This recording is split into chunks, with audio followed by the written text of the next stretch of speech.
గత 2 రోజులుగా ఒక వార్త వస్తుంది. ఇది నిజమా? అబద్ధమా? దీనికి ముఖ్యమంత్రి గారు ఇంతవరకు అయితే సమాధానం చెప్పలేదు. మరి దీనికి సమాధానం చెప్పవలసిన బాధ్యత అయితే ముఖ్యమంత్రి గారి మీద ఉంటది. ఈ 2 వార్తలు. ఒకటి, ముఖ్యమంత్రి గారికి తన పదవి కోల్పోతనేమో అనే భయంతోటి ఇదే కాంగ్రెస్ హైకమాండ్ ముందు కొంత బిల్డప్ ఇచ్చే ప్రయత్నం చేస్తున్నట్టుగా వార్తలు వచ్చినాయి. ఈ క్రమంలోనే ఆయన వరుసగా సభలు పెడుతున్నాడు. ఒక్కొక్క సభకు 5 కోట్లకు తగ్గకుండా ఖర్చు పెడుతున్నాడట. అదేవిధంగా ఆయన సభల కోసం ఒక ప్రత్యేకమైన విమానాన్ని కూడా కొనుగోలు చేయాలా, లేకపోతే అద్దెకు తీసుకొచ్చుకోవాలా అనే ఒక ఆలోచనలో ఉన్నాడట. ఇక్కడ నుండి ముఖ్యమంత్రి గారి పాలన బాగలేదు, ఆయన వ్యవహారం బాగలేదు, రేవంత్ రెడ్డి గారి వల్లనే ఇక్కడ కాంగ్రెస్కు చెడ్డ పేరు వచ్చింది అని కొంతమంది వ్యక్తులు హైకమాండ్కి వార్తలు మోసుకపోయిన నేపథ్యంలో ముఖ్యమంత్రి గారు తన బల ప్రదర్శనను నిరూపించుకోవడానికి, హైకమాండ్ ముందు తాను బలవంతుణ్ణి అని నిరూపించుకోవడానికి ఇట్లా వరుస సభలు పెట్టుకుంటా నీళ్ళ లెక్క పైసలను ఖర్చు చేస్తున్నాడు అనేది ఒక వార్త వచ్చింది. మరి ఈ పైసలైన సొంత పైసలు అయితే కాదు, రాష్ట్ర ఖజానా నుండి తీసి విచ్చలవిడిగా నీళ్ళలాగా సొంత పైసలు అన్నట్టు ఖర్చు పెడుతున్నారట. దానికి సంబంధించే ఈ వార్త. రేవంత్ సభలు సీఎం కుర్చీపై గుబులు, పదవి నుంచి తప్పిస్తారనే భయంతో సభల పేరుతో బల ప్రదర్శనకు దిగుతున్న రేవంత్ ప్రజల మద్దతు తనకు ఉందని నిరూపించుకోవడానికే ఒక్కో సభకు 15 కోట్లకు పైగా ఖర్చు, బలవంతంగా జనాలను బస్సుల్లో తరలిస్తూ అధిష్టానానికి బిల్డప్ షో చూపిస్తున్న రేవంత్ బీఆర్ఎస్ హయాంలో 90% పూర్తయిన పాలమూరు రంగారెడ్డిపై హఠాత్తుగా 2 రోజుల tour. June 5 Jadcherla, June 6 Koheda, June 8 Miyapur, June 9 parade గ్రౌండ్స్లో భారీ సభలు. సభల కోసం రాష్ట్ర వ్యాప్తంగా బస్సుల్లో రైతులు, మహిళా సంఘాలను తరలిస్తున్న కాంగ్రెస్.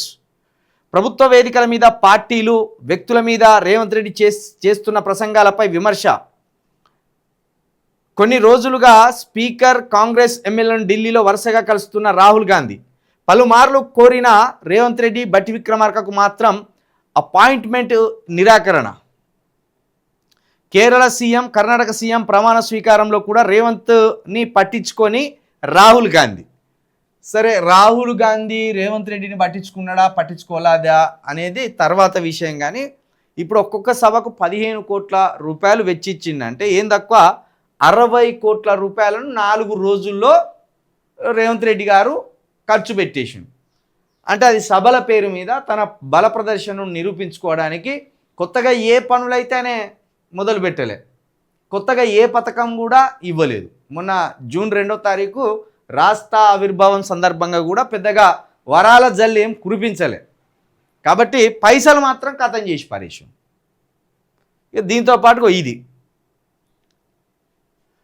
రేవంత్ కొత్త హెలికాప్టర్ 150 కోట్లు. రేవంత్ రెడ్డి గారి కొత్త హెలికాప్టర్ అట 150 కోట్ల అట. ఎయిర్ బస్ H-160 హెలికాప్టర్ను అద్దెకు లేదా పూర్తిగా కొనేందుకు సిద్ధమైన ప్రభుత్వం. ప్రస్తుతం ఉన్న హెలికాప్టర్ కోసం నెలకు 2 కోట్లు అద్దె, కొత్త హెలికాప్టర్కు 5 కోట్లు. ఇది ప్రస్తుతం ఉన్న హెలికాప్టర్కు నెలకు 2 కోట్ల అద్దె అట. ఉట్టిగా 2 కోట్లు కట్టి ఎక్కడో ఒక కాడ ఈ హెలికాప్టర్ని అట్లా పార్కింగ్కి పెడతారు. అది మరి అక్కడ శంషాబాద్ ఎయిర్పోర్ట్లు ఉంటుందా, లేకపోతే ఇక్కడ బేగంపేట ఎయిర్పోర్ట్లు ఉంటుందో తెలియదు. కానీ ఒట్టిగానే 2 కోట్ల రూపాయలు నెలకు చెల్లించుకుంటూ అట్లా ఉంచుతానులాట. ఎవరి కోసం? ముఖ్యమంత్రి గారి కోసం. ఇక కొత్త హెలికాప్టర్కి 5 కోట్లు అవుతుందట. ఆంధ్ర సీఎం చంద్రబాబు కూడా ఇదే మోడల్ వాడుతుండడంతో ఆరతీస్తున్న అధికారులు అద్దెకు తీసుకోవాలా లేదా కొనుగోలు చేయాలా అనే విషయంపై ప్రభుత్వం తర్జన భర్జన. రేవంత్కి మాత్రమే ప్రత్యేకంగా కొత్త హెలికాప్టర్ వినియోగించాలని నిర్ణయించిన అధికారులు. ఇంజన్ సౌండ్ లోపలికి వినపడకూడదనే ఉద్దేశంతో ఎయిర్ బస్ H-160 మోడల్ ఎంపిక.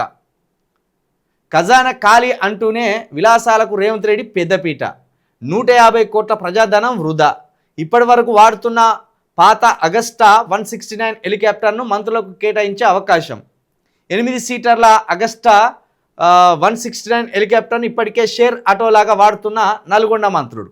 త్వరలోనే ఎయిర్ బస్ H-160 హెలికాప్టర్ కొనుగోలుపై తుది నిర్ణయం తీసుకోనున్న రేవంత్.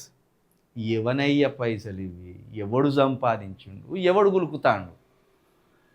నెలకు 2 కోట్ల రూపాయలంటే రోజు ఎక్కిపోతాడు ఆయన.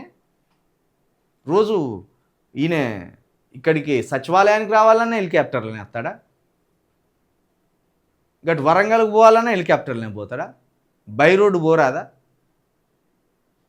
మరి గట్ల తయారైనలు ఇంత విలాసవంతమైన ముఖ్యమంత్రులను మరి మనం ఎక్కడ చూడలే. ఆఖరికి మంత్రులు కూడా హైదరాబాద్ నుండి నల్గొండకు పోవాలంటే హెలికాప్టర్లోనే పోతానులాట. ఎవడు సంపాదించే సొమ్ము ఎవడు అనుభవిస్తాడు? ప్రజాప్రతినిధులు అయ్యేదే ఇట్లా సుఖంగా కులకదానిక? ప్రజల ధనం వృధా చేయడానిక? ఏం చెప్పదలుచుకున్నారు? ఏం చేస్తాను అసలు మీరు? 6 గ్యారంటీలకు రూపాయి వెళ్తలేదంటాను. ఖజానా మొత్తం కడుక్కొని నాకి పోయిండు కేసీఆర్ అని అట్లా నిందలేసిండు. మరి దీన్నేమంటారు? దీన్ని నాకుడే అంటారు. ప్రభుత్వ ఖజానా ఎక్కడికక్కడికి నాకి పారేయడమే అంటారు దీన్ని కూడా. 150 కోట్ల ప్రజాధనం విలాసాలకే ఆగం చేసి పారెత్తాలన్నట ప్రభుత్వంలో ఉన్న రేవంత్ రెడ్డి ఆయన మంత్రులు. ఉన్న హెలికాప్టర్లు సరిపోవని సౌండ్ రావద్దట. సౌండ్ వస్తే కొంచెం సౌండ్ పొల్యూషన్ అవుతుందట. సౌండ్ ఇంత కూడా వినబడకుండా కాళ్ళు జాపుకొని అవసరమైతే మంచిగా అక్కడిక్కడి వండుకొని ఎక్కడికి పోవాలో అక్కడికి పోయి రావాలట. గిందుకానా మీరు ముఖ్యమంత్రులు అయింది? నేను కడుపు కట్టుకుంటా, గిట్లా కడుపు కట్టుకుంటే 6 నెలలు గట్ల రైతుల సమస్యలన్నీ తీర్చేస్తా అంటే ఏడ కడుపు కట్టుకుంటాను? హెలికాప్టర్ కోసం 150 కోట్ల రూపాయలు ఖర్చు చేస్తాను. ఇదా మీ పరిపాలన? ఇదేనా ప్రజా పరిపాలన? దీనికోసమేనా నిన్ను సీట్ ఎక్కించింది?